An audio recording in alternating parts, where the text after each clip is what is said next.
Now, I don't know if you've ever read one of these, but every once in a while they do surveys and they ask people a question, something like this. They say, what would you do if you knew you could get away with it?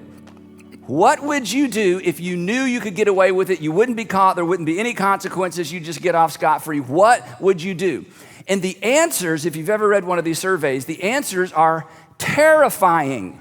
We already know that when the external, filters are off, when the fear is gone, when we know we can't get caught, what happens in those moments and what happens in these surveys, this is what makes it so terrifying, is that our hearts are exposed. All of a sudden, people discover what's in there. They just hadn't thought about it. And the people asking the questions discover what's in there, and they're not even sure they want to hear about it. And because of our childhood and our culture, and because we're responsible people, we learn to monitor our behavior, like I said last time, in order to get jobs and get dates and get second dates, and preferably second dates with the same person, over and over. So we learn to monitor our behavior, but no one's ever taught us. In fact, we're not even encouraged to monitor what's going on in our hearts. In fact, worse than that, our culture oftentimes encourages us to follow our hearts. Is that a good idea? It all depends upon what's in there. Shaking this glass container or tipping this glass container over does not determine what comes out. What is already in here determines what comes out of here. More importantly, does anyone on the front row want a Skittle? You probably don't. Let me say that again. Shaking this does not determine what comes out of here. Shaking this exposes what is already in here. And so it is with you. And so it is with me. And so it is with us.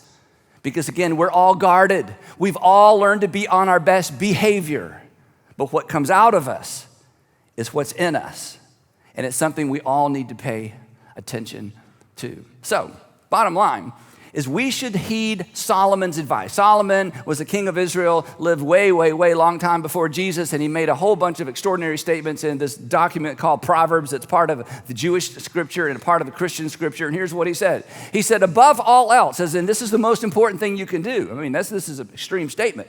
Above everything else, and he talks about so many other things. But he says, above all those things, even the things I've written about, guard your heart. Why? Because everything you do, everything you say ultimately flows from it.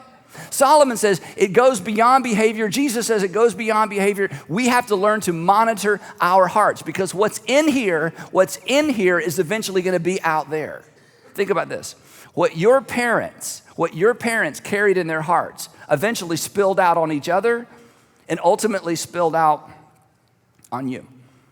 And as we said last time, what's in your heart, what's in my heart, what's in our hearts will eventually spill out on those who are closest to us. So this is a big, big, big deal. Now, guarding our hearts involves a couple of things. Guarding our hearts involves cleaning the toxins out because we got some yucky stuff in our heart. Many of our hearts don't look like this, right? It's not all sweet, is it? Guarding our heart involves cleaning out some toxins as well as keeping them out, and that's what this series is all about. So I'd like to begin with one particular thing that all of us need to know what to do with that many of us have in our hearts. In fact, I'm sure all of us carry a little bit of this. The question is it the boss of us? And what do we do with this thing that resides in us because we've lived long enough to accumulate some of it? So today, I want to talk about this word, guilt. Guilt. Guilt is the emotion, because it is an emotion, you feel guilt, right? Or you should when you're guilty. Guilt is the emotion that's associated with acknowledging, we're going to talk about that, when we've done something wrong. It's the emotion associated when we acknowledge, when it comes to our mind, that we've done something wrong. And there's lots of different kinds of guilt. There's false guilt, that is you feel guilty and you're not guilty. You feel bad about something that you either didn't do or you feel bad about doing something that wasn't even a big deal. That's false guilt. We're not going to talk about that today. The guilt that we're most associated with and that we're most concerned with today is the guilt associated because you are guilty. You did something wrong. You did something wrong to someone and you've hurt someone and you rehearse it. And over time, if you're not careful, what you did in the past begins to define you. And then there's the guilt that is so bad, what we did was so bad in that season, in that relationship, in that job, whatever it might be, and we did it, we're guilty, but it is so terrifying and it's so overwhelming that we just stuff it. We know we're guilty, and then every once in a while it comes looming up. But here's the thing, and here's why we're going to talk about this, as uncomfortable as it is. Denying it well or excusing it, denying it or being defined by it, always empowers it.